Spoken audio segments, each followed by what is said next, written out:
একবার এক সিংহের শরীর থেকে দুর্গন্ধ বের হচ্ছিল। সেই সিংহ তার সামনে থাকা একটা হরিণকে জিজ্ঞেস করলো, এই বেটা, দেখ তো আমার শরীর থেকে দুর্গন্ধ বের হয় কিনা।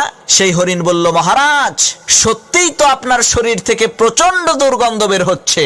হরিণের এই কথা শোনা মাত্রই সিংহের মাথা গরম হয়ে গেল।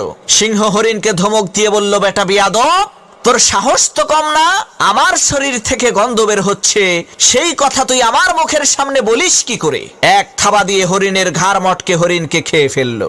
এরপর সেই সিংহ এক বান্দরকে জিজ্ঞেস করলো, ওই বান্দর, বলতো আমার শরীর থেকে দুর্গন্ধ বের হয় কিনা।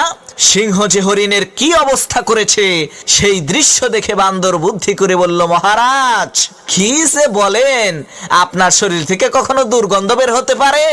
এই কথা আপনাকে কে বলেছে? আমি তো আপনার শরীর থেকে সুঘ্রাণ পাচ্ছি।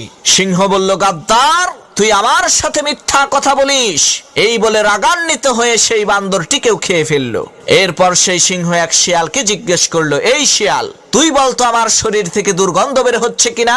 হরিণ আর বান্দরের নৃশংস করুণ পরিণতি দেখে সেই শিয়াল বুদ্ধি করে বলল, মহারাজ, আমাকে ক্ষমা করবেন, আমার সর্দি লেগেছে, যার কারণে আমার নাক বন্ধ হয়ে আছে, আমি আসলে বুঝতে পারছি না আপনার শরীর থেকে গন্ধ বের হচ্ছে কিনা। তখন সেই সিংহ শিয়ালকে কিছুই করলো না। প্রিয় বন্ধুরা, এটা কোনো সিংহ আর শিয়ালের গল্প নয়, এটা আমাদের সমাজের বাস্তবতা। আপনার সামনে এমন কিছু বিশেষ মুহূর্ত আসবে, সেই সময় আপনি সত্য কথা বললেও বিপদে পড়বেন, মিথ্যা কথা বললেও বিপদে পড়বেন। এর চাইতে বরং চুপ থাকবেন, কারণ চুপ থাকলেই নাজাত পাবেন।